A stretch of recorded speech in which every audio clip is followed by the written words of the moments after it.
See, IP industry practice, as we call it in the university, is a mandatorily academic component of our curriculum.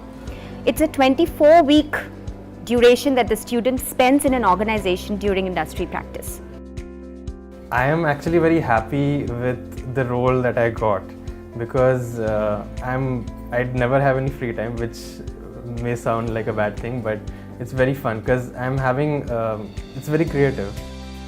So right now what we're doing is that we just give them a problem statement, that this is a problem statement, and we tell them that these are the specific modules that they need to come up with a solution for.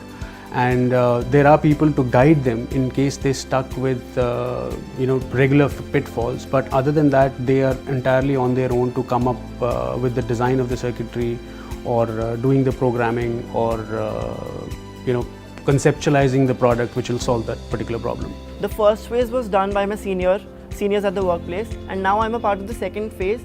They isolated a novel species of bacteria, and I'm working on the genes which are important in degradation. And if I'm successful in what I'm working towards, I might get a publication under my name in a very reputed journal.